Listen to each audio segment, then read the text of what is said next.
Greetings, folks. Welcome back to the Jason Damico Show. Want to thank once again YouTube, Spotify, Simplecast, all the great platforms out there, iTunes, Apple Podcasts, for having us. And as I say, every single episode we have a very special guest on the show, and I've really been looking forward to this one. It's been in the works now for a couple of weeks with planning. But really good friend of mine. And our guest has been a musician since he was 5 years old. He began his work in music in several churches in Arizona, including Desert Springs, the Crossroads Church, and Mission Church. And in 2018, he was offered the opportunity to move to New York for a position as the music director for the largest church in Rockland County, which is Grace Point Gospel Fellowship. During this time at Grace Point, he has written numerous songs that the church has played regularly as part of their Sunday worship. He's not only passionate about creating music, though, inside of the church, he's also producing music for people on the outside. More coming up on that. And the culmination of his musical journey has led him to begin the production of his debut album, Time. His vision is to write music, to speak truth to people, and do it in a loving manner. And while the world is filled with doubt and darkness in the midst of brokenness, his aim is to bring light. Please welcome to the show, ladies and gentlemen, my good friend, Mr. James Koan. It's good to see you, man. What's up, Jason? Hey, thank you so much for having me on. This is awesome. Good to have you. And for a little history lesson, it's always fun getting into, half the guests we meet through cold invitations or through referrals, and then about half the other guests are folks in immediate proximity and friendship and all that. And so I always like just giving a couple of minutes on how we met. And I don't even know if it really requires a couple of minutes. It was at an open mic. Where was it again in New York? It was somewhere in upstate New York. Well, funny enough, I first saw you in, I think it was the Growler and Gill over in Nanuet. And then the time that I actually got to talk to you and meet with you was, I believe, now I'm trying to remember, the Whiskey Kitchen, I believe. I think we were both invited to that. And it was funny, that whole circumstance. I don't know if you want to tell the story from your perspective, or you want me to tell it. I don't know how much I remember. Now you're jogging my memory, where the first time, I don't know if we ever interacted at the Growler, and then the second venue, that was when we talked, and Joey was there too. Yeah, that's right. Yeah, Joey DeCara. Yeah.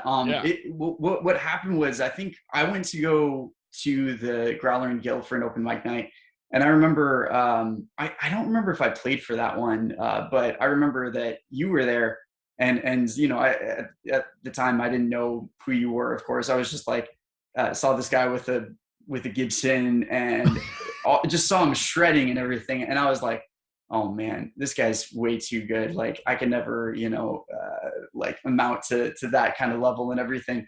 And then the next day, going over to the Whiskey Kitchen, I think that I went over there, and then, I saw you play again. And then I remembered, upon signing up for the open mic night, I think you said, hey man, like, can I play drums with you?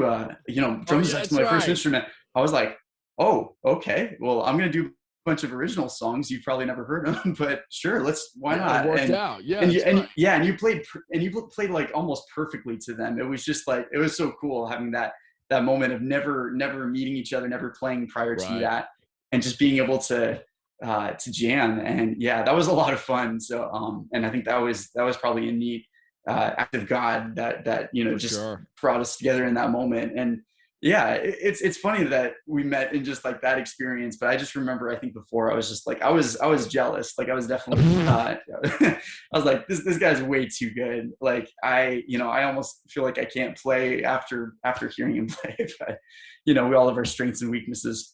Yeah, it's all nonsense, man. Especially after the music that you've got coming out now. It's fantastic. And anytime that I've seen you play, either in a secular venue or in the Christian world, church world, it's just phenomenal, man. Really, really gifted at what you do.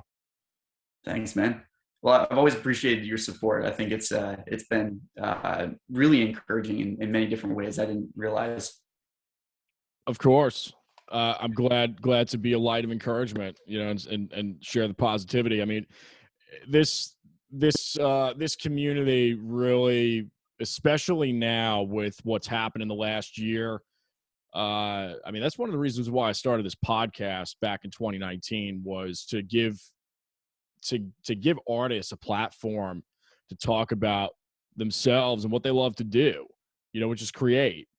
Mhm. And so far, I think we've done that, and I hope we continue to do it. And it's great having you here to do that with. And perfect segue into your story. Would love to talk about your beginning stages and how you got into music. It said in your bio you're playing by 5, so would love to just kind of unravel a little bit of your history.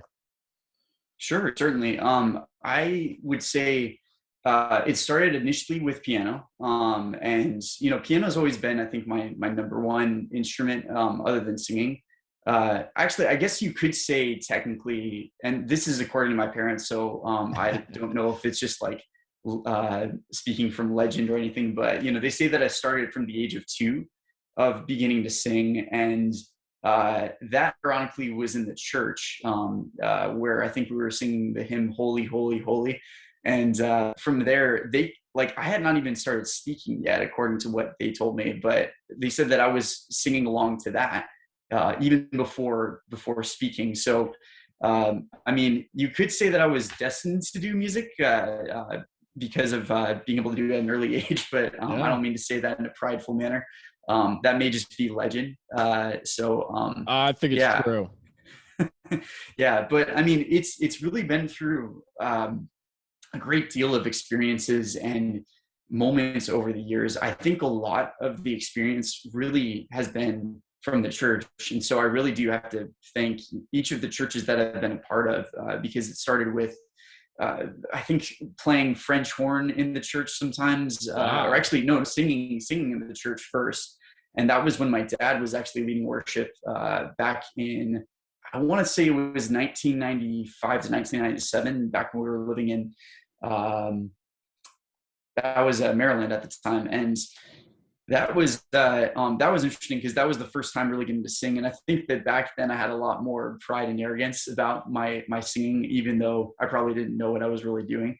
And I mean, we were all pretty arrogant when we were younger, but yeah, from there, I mean, it was just continuous opportunities in the church. I think moving to Arizona, I got an opportunity to lead worship at my church, and also at my school as well. I went to a Christian school called Phoenix Christian High School, and from there, I just had the opportunity of being thrown into leading the music and leading the band and trying to figure out how to do it, honestly. And it was challenging, but it was rewarding. I think like there, it was probably a really good experience because I basically had to lead music for a bunch of people that did not want to sing. Like all those kids back then, I just remember like them looking, and they were just like they had a gloomy face. Like they never really were excited about the music, and so yeah, I had to learn to find ways to motivate them and encourage them into singing and everything. And Right. it didn't work at first, but over time, I got to learn more and more about just through job experiences and through I think it was let's see, Desert Springs. I started an internship there. Well, actually, I led worship there in the high school group, and then I started the internship, I think, in 2011, 2012.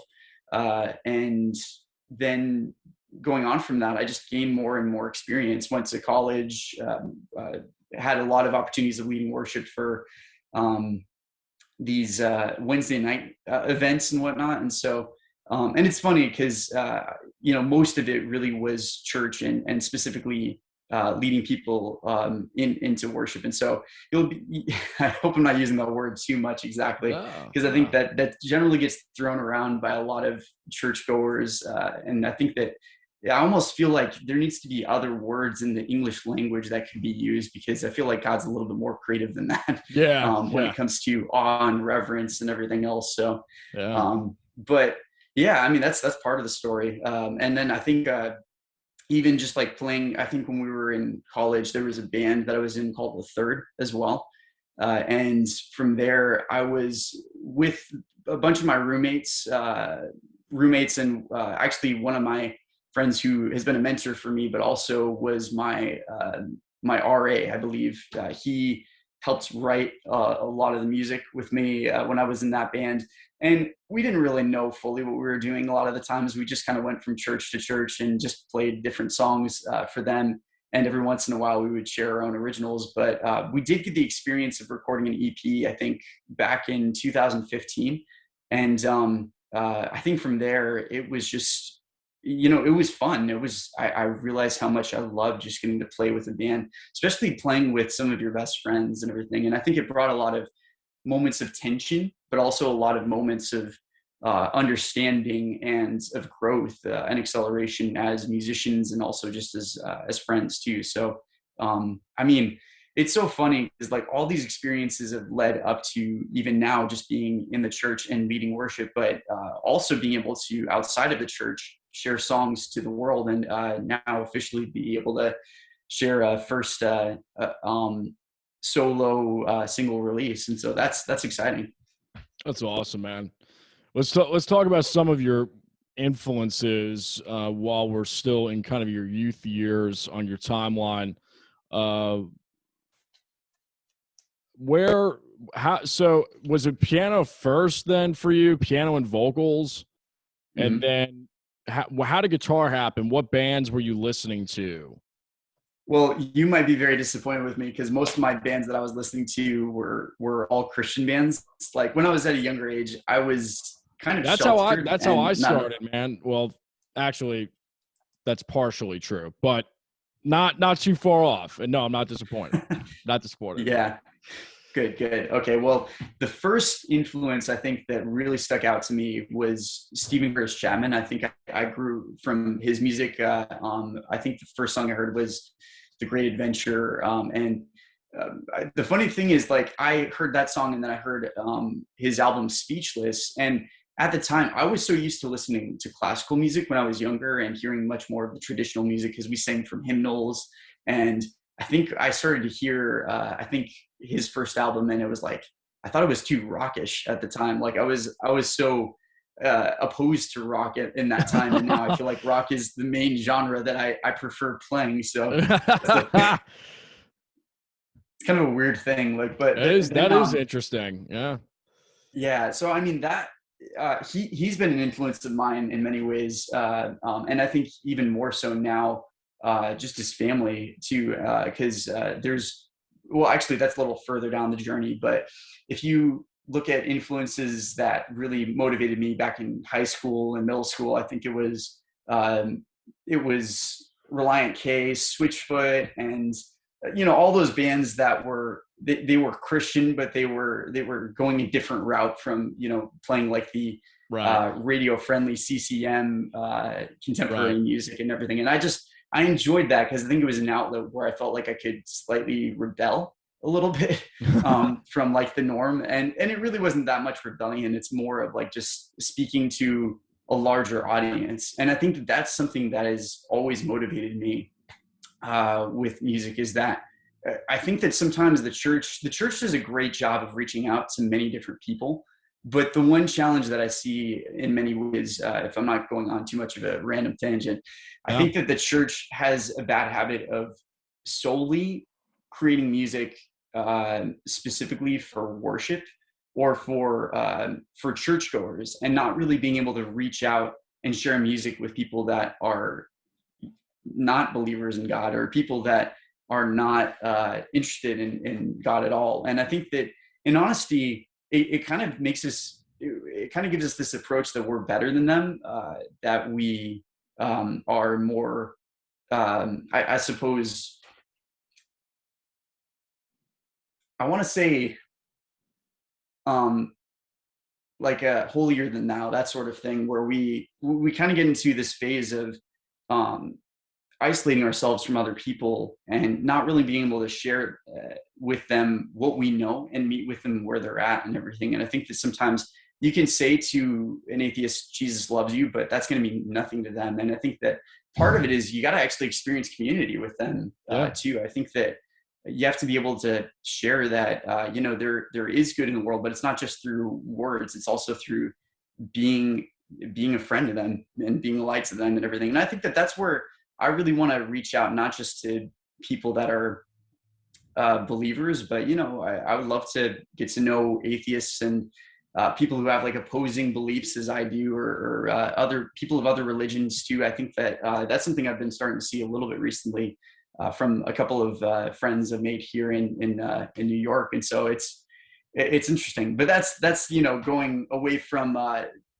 musical influences from high school. That's But okay, man. those are the ones that I think that I think specifically have really made an early impact on me. And I think I still love their music today, to be honest. I think that if you listen to the new single, it's pretty much Reliant K influence. And so I hope it's not a carbon copy or anything like that. And then I think, other influences as I got to go to college was the Beatles and the Beach Boys. I started to get more into their music and understood other formats of even jazz and other genres that I didn't even know existed. And I think that that's the thing where I wish I wasn't so limited when I was younger, but I also understand why, because I think that it was just this situation of not wanting to be exposed to things that were immoral. But I think in that was a little bit perhaps like missing out a little bit on the other voices that were out there, the other sounds and creative noises that were in existence. And so, for me, I still try to balance out what I put into my mind or put into my head and what I listen to. But I mean, at the same time, I think that it's good to hear other creatives and just hear people who maybe have a different point of view, but can still make incredibly amazing music. So, well, who knows? I mean, you may have never been as focused as you are now if it wasn't for all those years that you really were in the church.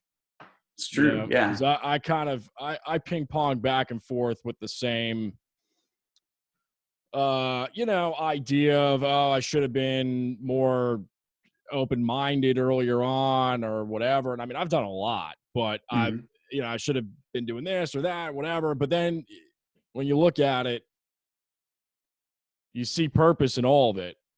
So I don't know, man.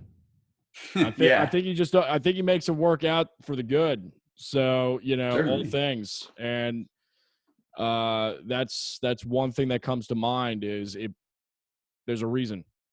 Mm-hmm. There's a reason. Yeah, that's a good point. And actually, I mean, I guess to go off of that, Sure. another thing is it is important to be careful what you put into your head. And I think that sometimes if you have no filter as far as what you're releasing into your mind, then that can really damage you, especially at an earlier age, because I think that children from 5 to 18, I mean, they're in such development. And so I think the reason why kids can be so messed up these days sometimes is just because, there's so much that's being exposed to them that they may not have necessarily even asked to have seen and everything. And so I think it makes it really hard for kids to concentrate in that way. But I mean, that's a whole, other issue. It's just something more scientific or psychological. I think that's pretty interesting. And I think also if there's no context for what's going on, that's the issue. Exactly. In other words, if somebody's listening to something and they aren't grounded enough in their identity, and it starts becoming them, and they don't have enough life experience to buffer off of what they're absorbing, eventually that stuff does work into your unconscious and your subconscious. So I remember times when I was in high school and I was listening to things, and of course it was influencing me from a spiritual point. I always did feel that line, and I was pretty aware of it. But yeah, I mean, if you don't, that's the concerning thing is people who,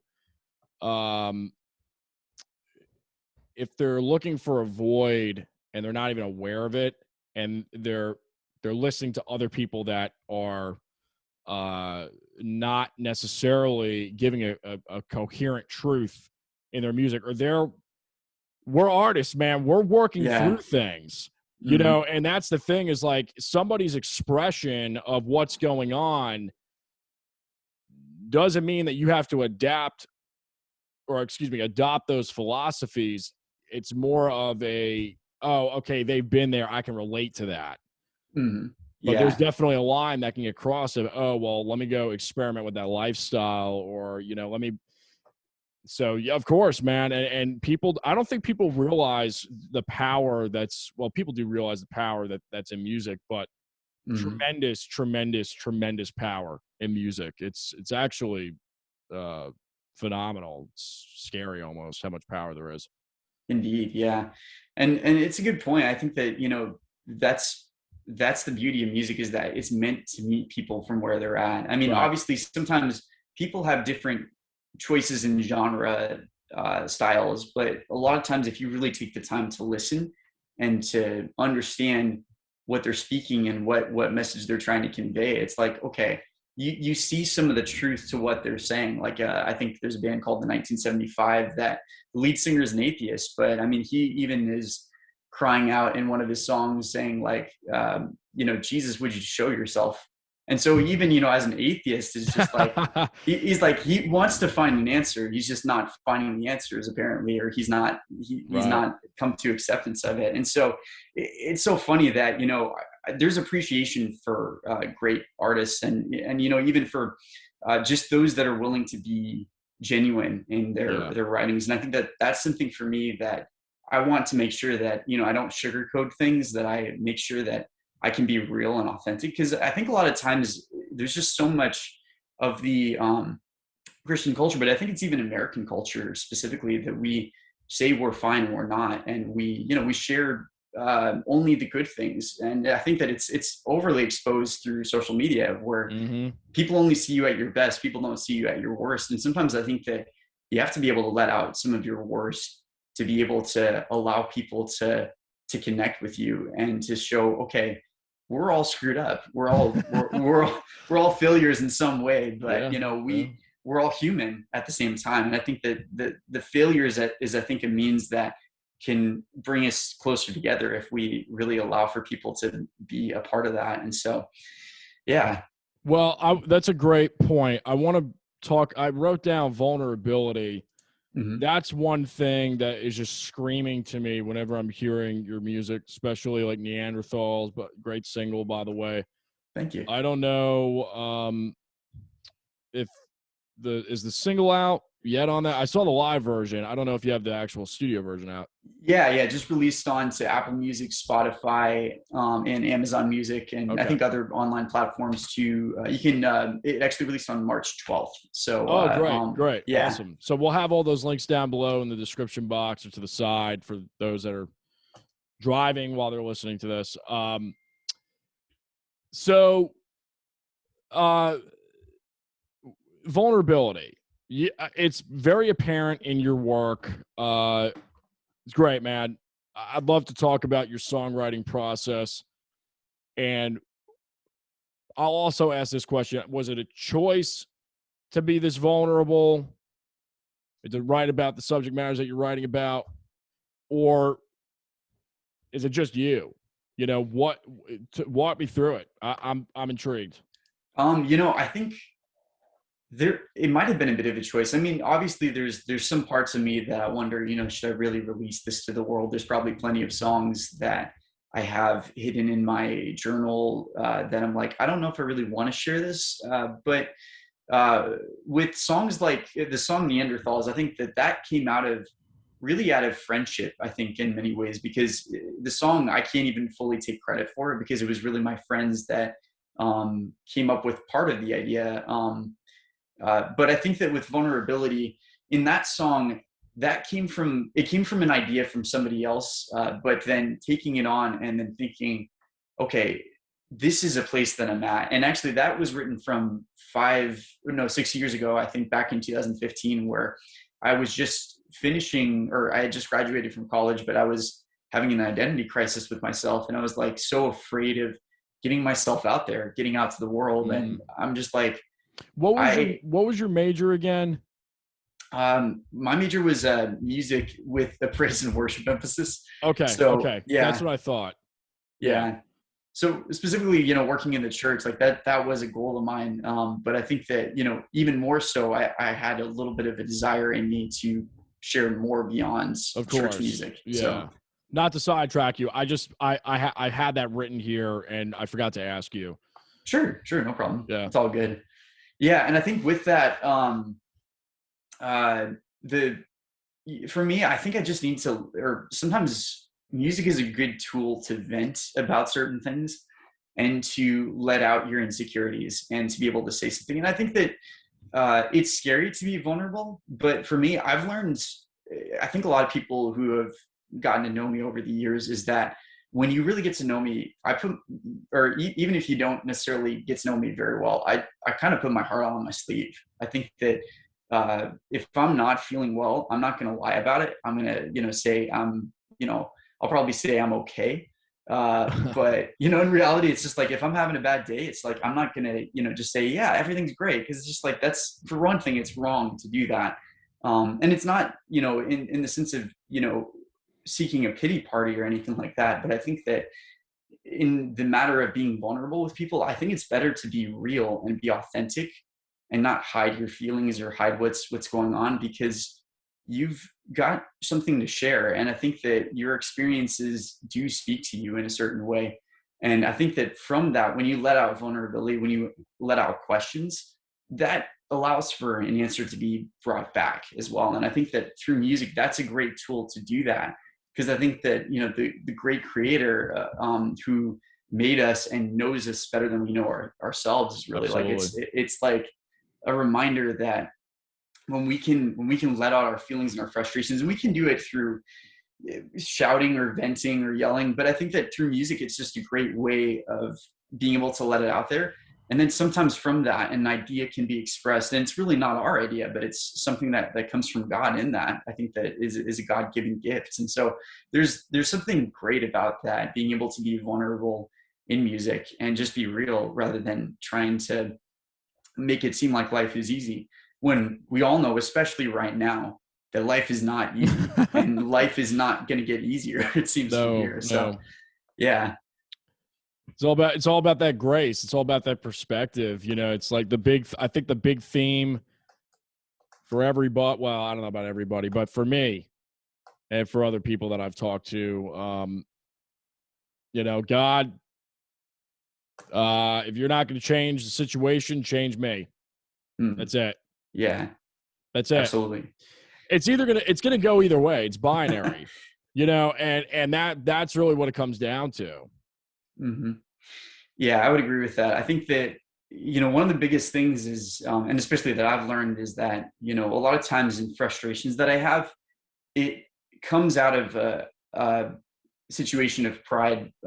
But when you let out those frustrations, a lot of times in those moments, especially when you let them out to someone that you trust, someone that you care about, in those moments, that can create a revelation that, hey, you're not always right. You're not always correct about things. And Yeah, you're still, you still make mistakes. And so, and it's very humbling in that manner of knowing, it's okay to be to let out emotion sometimes, but be willing to be told that you're wrong. And I think that that's one of the most important things in this generation too. I think that we need to understand is that it's okay to let out what we need to, but then from that, be willing to listen and be right. willing to allow people to speak into your life that are going to challenge you and are going to push you into a direction that maybe you don't want to go.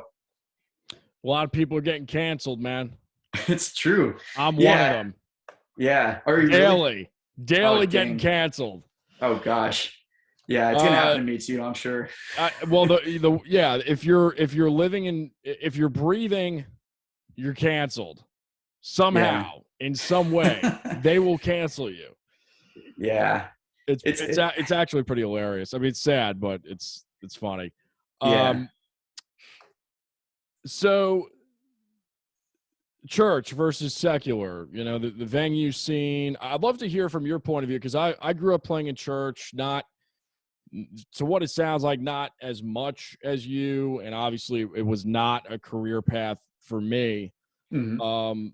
But wanted to get your opinion on, the difference between playing at a church versus playing in a venue from the Well, source. yeah, I mean, I guess the sole difference is really, when you're playing in a venue, you're playing specifically to get the generally the praise and adoration. And when you're playing in a church, the sole purpose is to give praise to the Creator, and at least that's the general idea that I see. Right. But at the same time, I also think that you can. It is possible to do either or in either situation. I think that in the church, very many times, I think a lot of people, and maybe I've been guilty of this in the past too, but I think that a lot of people in the church, they are playing music in order to bring praise to God, but sometimes in that they mistakenly bring praise to themselves. And I think that that's one of the most dangerous things in the limelight. I think is sometimes you get incorrectly applauded for what you're doing, when in reality it's the Creator who's put music in you. And I think that the same thing can come in a secular venue. I think in some ways, and not that it's bad to applaud yourself or to share your music and to um, allow for yourself to be seen and recognized. But I think that a lot of times, sometimes it's with the wrong goals in mind. And I think as of recently, I'm learning that if I'm going to do this, if I'm going to share music to the world, that's my music. It's not got to, it can't be just for me. It's got to be, Right. For them too. I think it's got to be for Absolutely. them to appreciate and to be Yeah. able to identify with. Get And something out of it. Yeah. yeah, you Yeah. have to be able to gain their respect for one thing, but also just to, I mean, I guess in reality, when you're doing these venues, it's like you're not doing it for the fame, but you're really doing it. I think that the main purpose is to speak to people, to send a message to others. And I think that that can be done in the church. I think a lot of times, though, the message or the audience of the church is really meant to be an audience of one. It's meant to be the Father, the Son, and the Holy Spirit. And then in the world, it's like we just have different ideas or different motives, I think, generally speaking, as to why we play music and everything. And so I don't mean to say that in a manner of like, when I play music, that it's always for God. I think that a lot of times my music can be for selfish motives, but I think that at the same time, in the end, I recognize that without God giving breath in my lungs every day, that it's not possible for me to do this. And so I think with that, and also if it weren't for the people around listening, then I wouldn't have anyone to share it with, and it would be meaningless. And so I think knowing that ultimately, the one who created you matters more, and then seeing that people who are there matter more than you do. I think like that's the healthy mindset to have about it. I know that's a bit of a broad answer to your question, but figured I'd No, go down that rabbit it trail. makes sense. And I'll add this. I think so much has changed in the last 2,000 years. Uh, the more well, I don't even know. You got to get accurate history. You have to go to multiple sources and kind of fill in the blanks. But church is, I think, starkly different now than what it used to be. Mm-hmm. What it used to be was miracles on a minutely basis, people engaged in small groups, and it's just completely, I don't know if it's completely different, but obviously major differences. And I don't know. I'm actually, I'm gonna, when I have free time, I have to make free time for this. Mm-hmm. I'm interested. I want to actually do some history on, you may know more about this than me because it was Mm-hmm. probably your major, but history on uh worship, Yeah. and take a look at it. That'd be interesting for me, at least, to go see the context of what's changed in the last century, thousand, millennium, couple of millennia, whatever. Mm-hmm.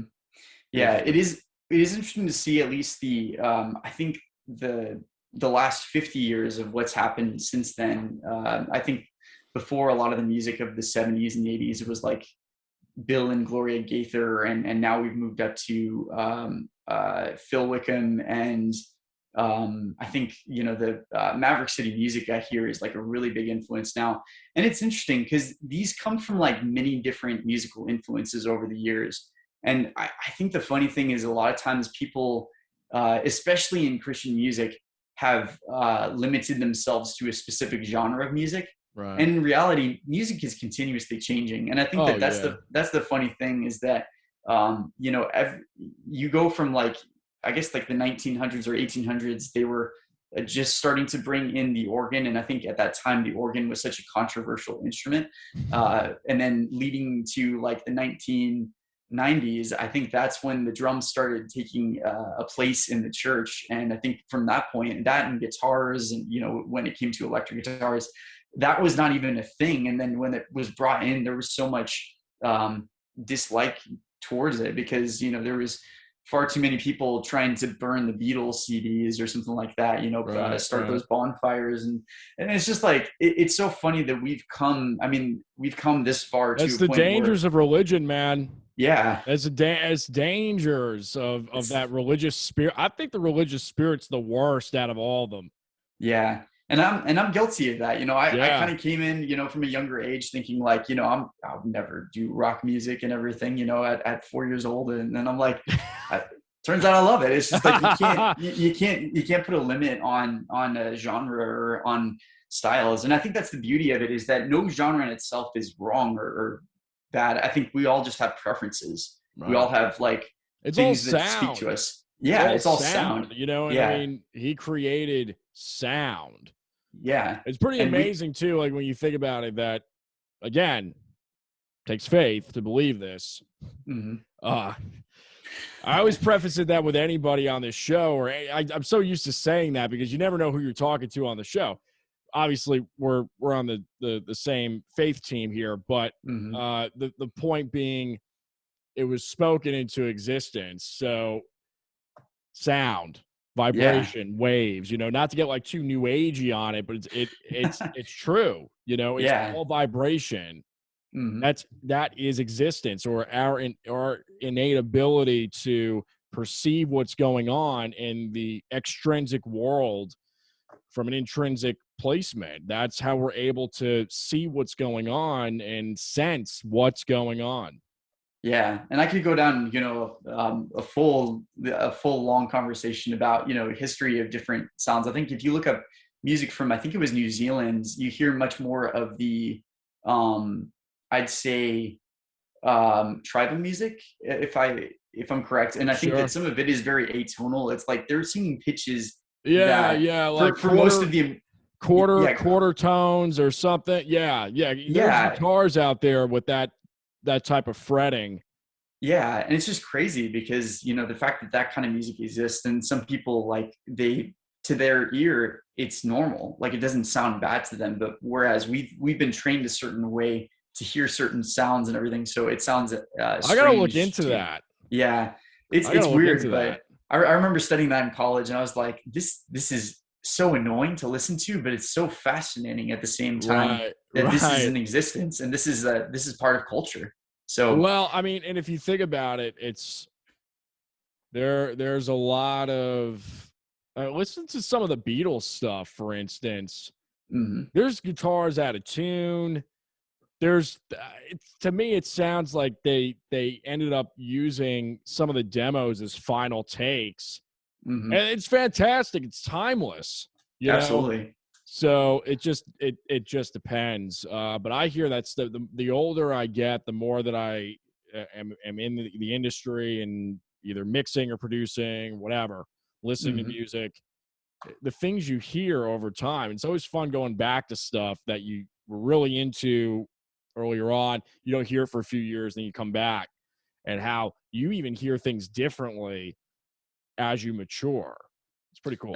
That is really true. Yeah. I think that as you grow, you start to hear more things that you didn't realize before. And I think that's the great thing about listening back to recordings, is being able to listen intently, and then you can hear new instruments, new sounds, new melodies that you were not aware of before it. But I think like a lot of these songs in this day and age, we don't really get that because you hear the song and it's like that's it. And so Right. I think people sometimes fail to see the production or like the orchestration that really can be brought into a song that makes a song speak so amazingly. Like if it wasn't for just the little things in a symphony, like the flute or just one instrument, and it could be playing for a measure, and from that it'll be like that little measure that it played, and it didn't play anywhere else. It still makes a huge difference. Oh There's yeah. something beautiful about that. So yeah. Well, talking about arranging and all that time, the new record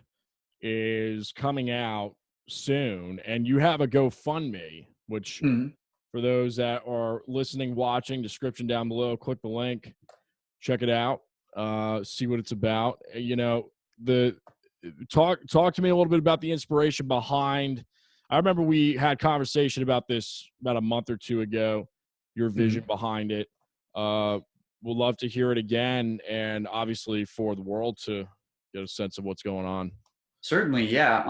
The inspiration of time really came from back in 2012 when I was, or 2011, I think, one of Wow. those years. It's funny, I lose track over which year, which month it was, but just being in college and when I was in a band called The Third, we had talked about the idea of time. I think my friend Marcus and I, we had discussed it, and I was thinking, and it just came from writing a song, and it was specifically with the ending in mind for the album.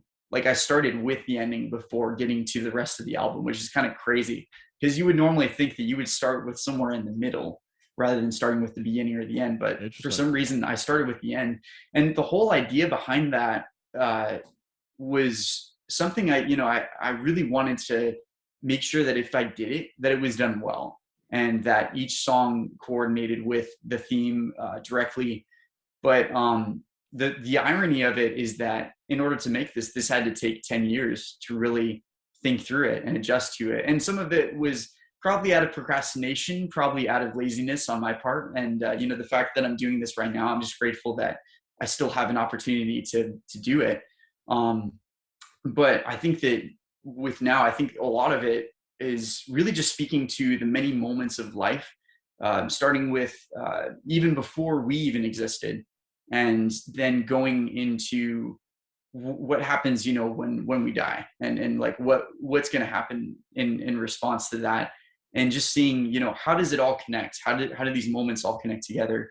And there's so many things that I was not even writing specifically with the agenda in mind, but I just wrote. And then I think these songs that are coming from this album really spoke to a moment in time, like a moment of questioning myself and saying, I need to stop looking at the past and I just need to keep moving forward. And then other songs that are like, okay, well, what's happening right now in this moment? Like I'm dealing with this doubt and confusion, but how does this play into where I'm going to go from here? And then like seeing how the creator himself is in the here and now as well. And so there's pieces of that. But even just like with songs like Neanderthals, it's like that came from a moment of isolation from others, and I think needing to get out to the world and being able to ask for help. And funny enough, I feel like that song speaks even more today as we've come out of a pandemic and have or are about to come out of a pandemic. It's not quite over yet, but I think seeing how uh, we we need to be together. We don't need to be alone. And all these moments that have been written for the sake of this album, I feel like it all connects together because of the theme of time. So I guess I'm kind of cheating because I'm choosing a theme that is pretty broad in nature. You can choose like a lot of different ideas to go off of that. Yeah. But Yeah. for me, I think that I think there's a purpose behind it. I think there's a greater opportunity to it, and honestly, I can't wait to share everything. I don't want to give everything away for it as of yet, Of but course. I think as you get to hear it, I hope it definitely takes you on a journey, because that's really where I want to go with this is bring people on an adventure and lead him to something that is connecting from beginning to end, but is more than just, you know, a couple of hit songs, but is something that really speaks and motivates people. So what's your timeline as far as uh, completing the album? What are you thinking? When do you think it's all gonna be done? well, I'm this is the funny thing is where I need to really make sure I keep those dates and deadlines down. Right. I would like to get it finished by November of this year, if possible. Oh But the wow. big thing is, which I mean, probably gives me a lot more time. I would probably even like to have it released before that. But It's a I lot think of the time for first, time. exactly. That's plenty of time for time. Yeah, yeah, plenty of time for time. So I mean, the funny thing with that is I feel like I don't want to rush the process too, because I think there's so many artists that try to just record something and they get it out there and it sounds like crap. Like, you know, it's just like they don't really put time into it. And I made that Right. mistake before with my old band, where we tried to rush an EP and we were just like, you know, like we got to get this out here because we're about to go to Prescott. And when we got it out, it was like it was pretty good, but it was not, you know, it was not the quality that I would have wished for. And I think that Right. if I had really spent time listening to it and allowing for other people to be involved with it, I wanted to make sure that that happens. And I think the first part is, of course, the fundraising and being able to have the funds necessary to do the recording. And then once that's provided, then begin the next steps. And so that's where I'm going there. Very cool. Very Yeah. cool. Uh, we pretty much hit all of the bullet points here as far as what we wanted to talk about, and we pretty much accomplished it. I've got a couple of things here that I do at the end, but before we go to that, I've got spirituality, faith, and adversity. For whatever reason, I just wrote them slash faith slash adversity slash spirituality. Mhm. And obviously, we've talked at great length about a lot of that. But just one more opportunity as we start to close out. Your thoughts on adversity. I know that on a friendship level, we've talked about some of the things that we've been through, um, and especially on an artist level, how vital it is to find understanding in those adversities, finding the reason why certain things happen. Hmm. Just would love to have some conversation from you as far as what is your draw for that, as far as Hmm. what keeps you motivated during those times, keeping your faith up, and your outlook on adversity and context of that. Yeah. Well, I think that with that, being able to find why do these things happen and why do these situations occur, I think that that's probably one of the reasons why God gave us the gift of music, if Mm, I may say so. I mean, this is just, you know, out of an opinion of a one of those goody two shoes Christians, I guess you could say, which in truth I'm not. I'm not really that good. I struggle every day, and I feel like, you know, in that, you a lot of it comes from a place of, you know, the mistakes of the world, the sin that's within our hearts, and when I say our, I mean especially my heart. But I think that a lot of it, you know, when we come to those places of uncertainty or adversity, you know, being able to understand why are things the way that they are, that's where I think music can be a great tool to ask those questions. But ultimately, it comes through, I think, prayer, just being able to right. ask for help and being able to say, I don't have all the answers. And, you know, and also coming to, sometimes you have to come to a piece of saying, I don't have all the answers, and Right. being content with that and Right. being able to know you don't have to have it all together, because nobody has it all together. Even the greatest musicians, the greatest leaders are still really screwed up, and they don't show it necessarily, but it's very true. And so I think with that, being able to um, you know, question what's the meaning of life, the universe, and everything else. It's like, I mean, for me, I guess like the easy answer would be, you know, out of a Christian worldview, is to say Jesus, but it's also, you know, understanding that God is love. And I think that, you know, that love is the answer. Love is so much of the, and love is so easy to say. And it's one of those words that I find to be sometimes very cliche in a lot of songs and is not really fully explained in depth. I think it's Um, misunderstood. I mean, the yeah, older I get, the more I think it's the most misunderstood word.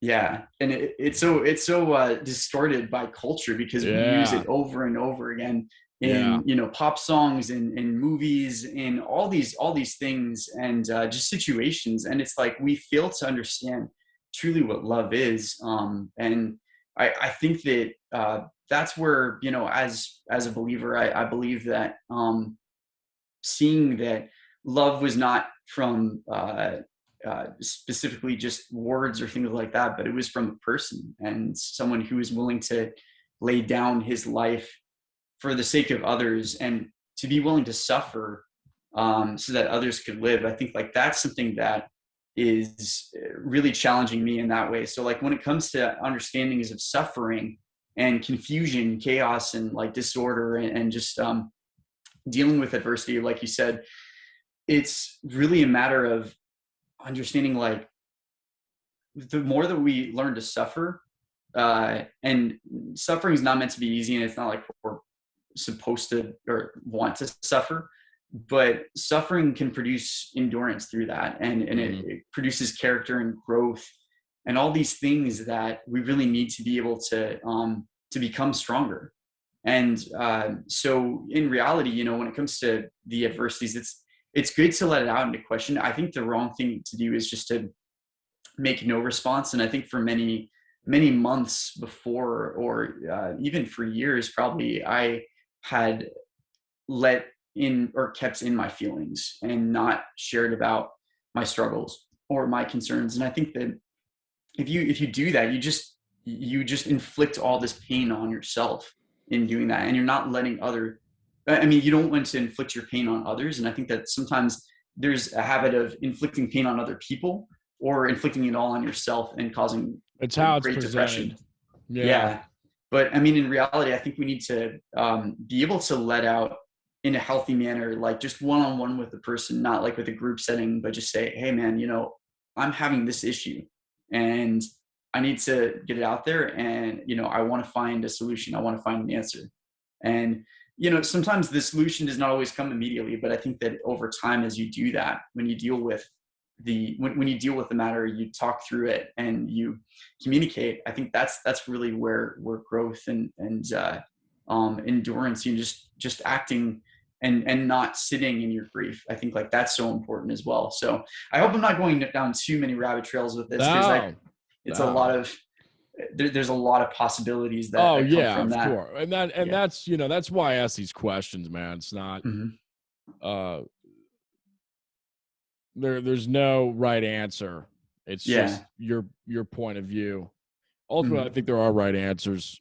There's ultimate truth, but Hmm. everybody's got their own angle on it.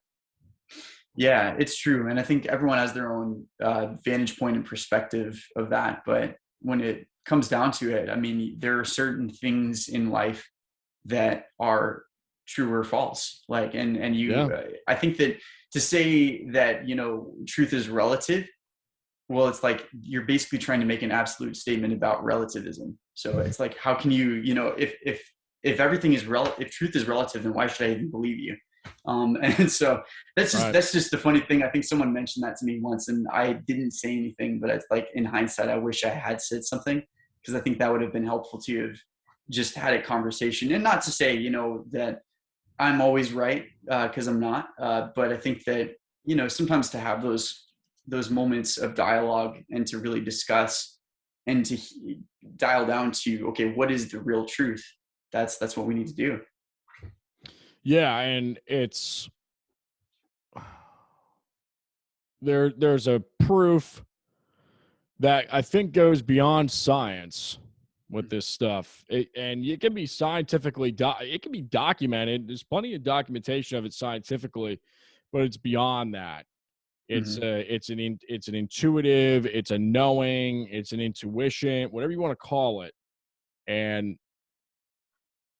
I'll tell you, man, it's just a shame that one of the big, I've been kind of wrestling in my own prayer life, which is all the time. It feels like, especially these days, just unceasing.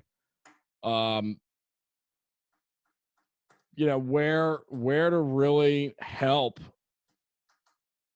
fix this issue of it not being taught in the school system, it not being taught in. I mean, we spend so much time talking about all these subjects.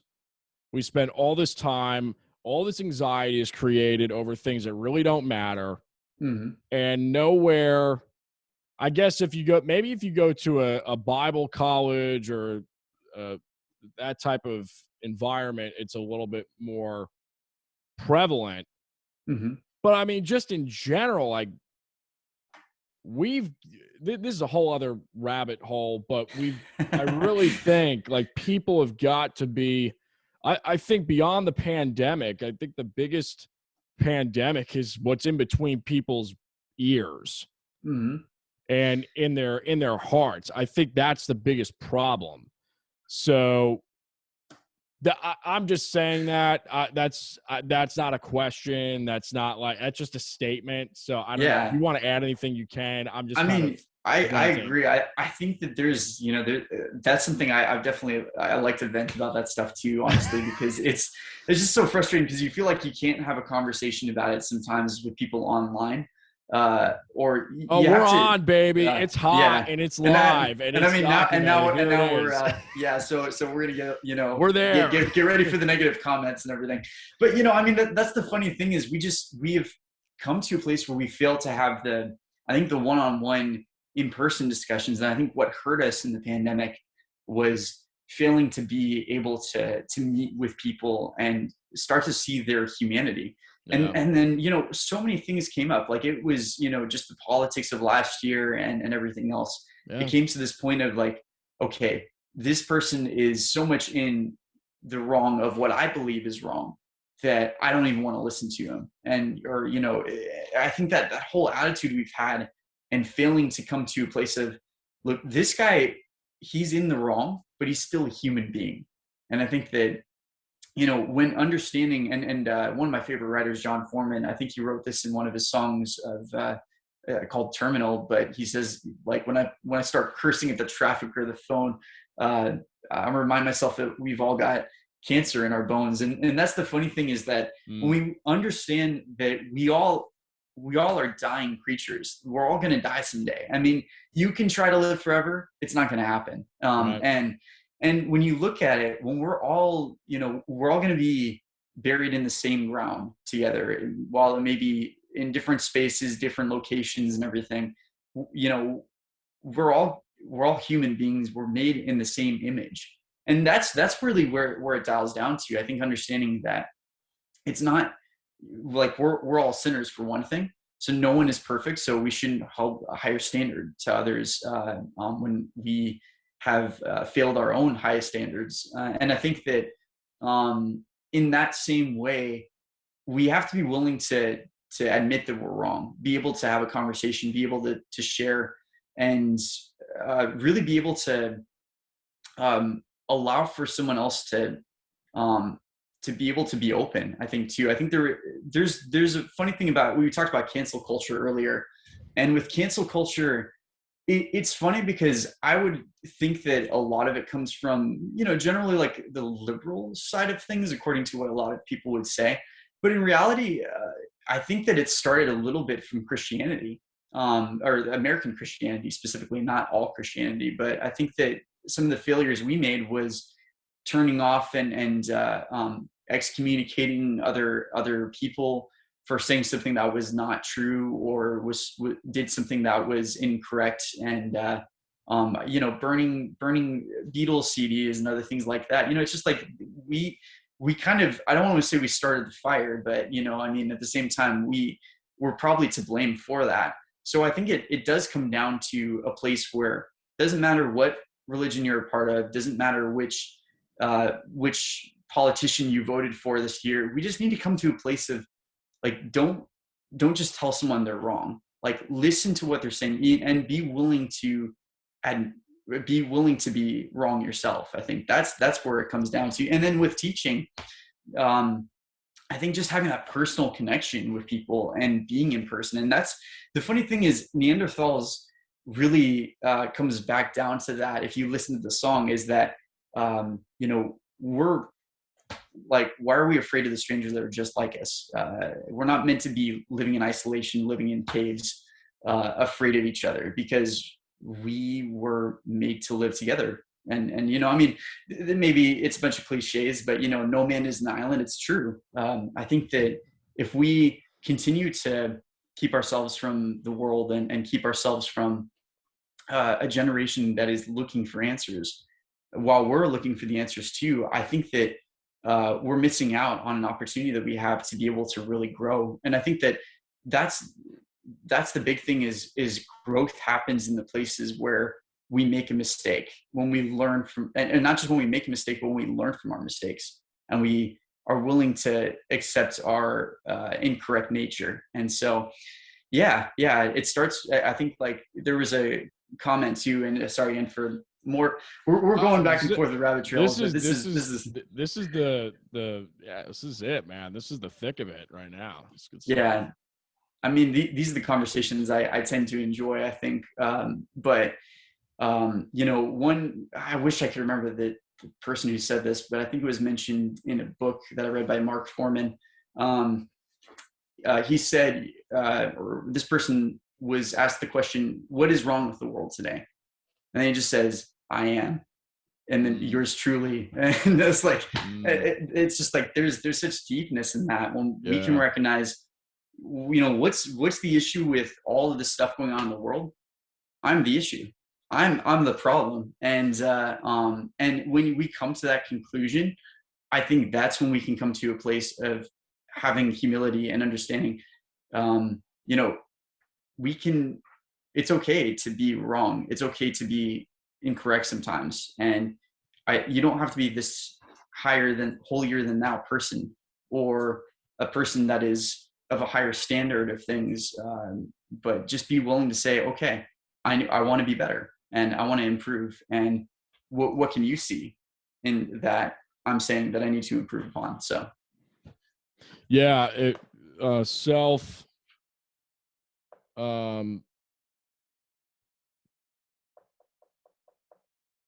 I don't even know what I would call it, but it's I was going to say self-actualization, but that has nothing to do with it. It's more of, yeah. Oh, I've always tried. Well, I don't know if that's true. I've always tried to, for the most part, fix myself before something else. But that's not true. Yeah. You could say that all day long, but it's not true, because unconsciously that's physically impossible. Mm-hmm. So, and I think the older you get, the more you realize, again, that I'm just getting blown away with different revelations. It's insane. Like that Christ mindedness. What does that mean? And that's a huge, that's a question for a lifetime to be answered. But I feel like it keeps changing, because there's again, that religious spirit there, burning beetle seed. That's a great point, by the way. I really like that a lot, because it's a very challenging point, and it's true, because that's what happens when that's what happens when that spirit is involved in certain circles. It's rampant. Yeah, it's very true. Over. Yeah, and I think that we I suppose with that, it comes back to this, take the second your brother have a log in your own. Right.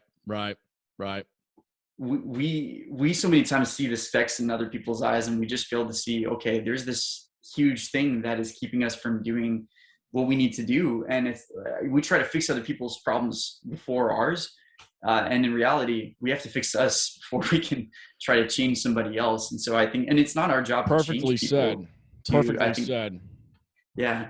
So I mean, it's funny talking about these things, because it's like there's so much, even if you don't, even if you're not a Christian, you can find many different truths in the scripture that is found today, and I think it's really helpful to even understand what's the issue of society, what's the issue of everything else. Well, when it boils down to it, it starts with you. It starts with making a change, not trying to change other people, but to Right. change yourself. And so in that, people can see the change that's happening in you. And then I think in that, And then that it influences allows, them.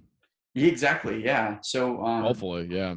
yeah. And that's, Yeah. that's the hope too. I think, like, even in my music, that I hope that it's not just about myself, but it's a manner of like meeting people where they're at, and allowing for them to grow with me on the journey. And it, like, they don't have to be at a great level of things. They don't have to be, a good Christian to be able to listen to the music. They can just be, someone who is trying to find answers, and from there, let the music speak the truth to them, and speak the truth in love, not in a demanding or wrathful way, but just in a loving way. So Right. yeah. That's awesome, man. Great stuff. We could talk about it for hours, and we have at Woodbury Commons. I Yeah. think I had Chinese. I don't know what you got, but we were there for, what was that, like 2.5, 3 hours at that food Probably, court? yeah. I That's a remember long that. Yeah. time. I can't remember if I chose that venue, but yeah, that was a great conversation that we had there. And I mean, I would love to have continuous more conversations. So I don't know, maybe future podcasts or something. We'll see. Of course, man. Well, so funny you bring future up. Future plans for you is my last bullet point before we do our last little stint here. What do you have in the works besides time? Anything else, 2022, 2023, thinking big picture? What are we thinking? That that is a good question. I have not fully decided on that. I think the first project is really to get time done, but then from there, if this becomes successful, and if this is something that is meant to be released to the world, then yes, I would love to. If the world opens up again by the end of 2021, tour, and be able to share it with as many people as I can. Idealistically, that's the idea. But if I'm to keep creating music, I would say that the next project. I think that I don't have the full theme in mind, but right now I'm thinking like cage free. That was what I wanted to go for. I may change that title, but my vision for this, the maybe my second album, is really sharing about songs about isolation, and sharing about being free from the cage that I put myself in, and talking about a lot of the struggles and vulnerabilities that I had been through over the years. But that's not set in stone yet. But I think that provided everything works out well, I think that's the next thing I want to work on. And then from there, the funny thing about music writing is that I don't think that it should necessarily have a full limit to it. But who knows what could happen? It could be, maybe I might be inspired to create a worship EP or something like that, or I might just try to write music that is continuously music for the world to hear. I don't necessarily want to put a limit on it, but I don't think that I feel like the possibilities are a little bit endless at this point. For sure. For Yeah. sure. Well, we got this one thing at the end I do called the shootout, where I'll say a word that's related to the guest, and you just say the first word or phrase that comes to mind. And I've got about 10 of them. So it's always fun. It's Right. just like a weird popcorn thing. It's just fun to do. Guitar. Strumming. That's a good one. I like that. I don't think I've ever heard that one before. It's funny. Piano. Octaves. Yeah. Bass. Slap. Oh yeah. Drums. Bang. Yeah. It works. No, it works. Vocals.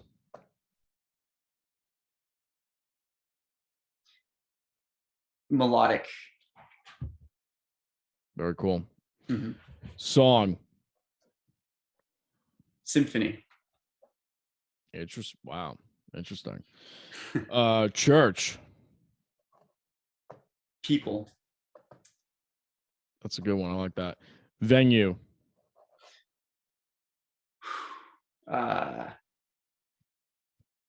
Opportunity. I like that a lot. It's really good. Faith. Hope. Yeah. Yeah. And the most important one, pizza. Deep dish. Oh, okay. Hyphenated. Yeah. All right. One of those guys. Yeah. Well, I mean, I will eat any pizza, absolutely, but deep dish, that's where it's at. So, Are you from Arizona originally? actually, no. If you want my long story, Georgia was where I was born. Moved to Florida at age 3. Moved to Maryland at age 4, and then moved to Michigan age 8. Moved to Arizona at age 17, I believe. Okay. And then moved to New York 27. So I'm like all around the world basically. Wow. I'm turned into a bit of a vagabond, I guess you could say, to some extent. So yeah. Yeah. You've been in New York now for 3 years? Two now. Yeah, this would be 2 years, 3 months, I think, as of right now. So yeah, it's been quite a journey. I didn't think I was going to be out here this long necessarily, but God had different plans, I guess. Yeah. Well, one last question for you, my friend. I ask this to everybody, which is, if you could go back in time to your 15-year-old self, knowing what you know now, what would you tell him? I would say be willing to listen and be ready for whatever comes your way, and don't be afraid of change. Change is going to be challenging, but in the end, it's going to grow you. It's going to motivate you to become more than who you thought you could be. And in the end, don't worry about trying to get everything all together. Don't try to be perfect. Be willing to make mistakes, and be willing to let other people make mistakes as well. And be able to be still and work hard, but in some moments, just be still.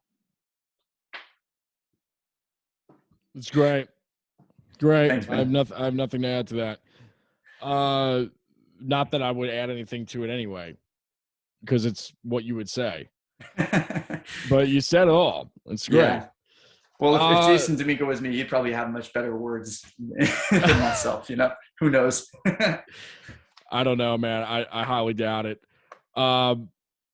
It's people ask me that question all the time, and I feel like it changes every 3 months, because they'll ask me, because I'm always asking that question, and then when somebody meets up later, we're having a phone dialogue, and it'll come up. It's like, yeah, well, that's the beauty. I mean, time gives so much more perspective on your life and looking at the past and understanding your situations and upbringing.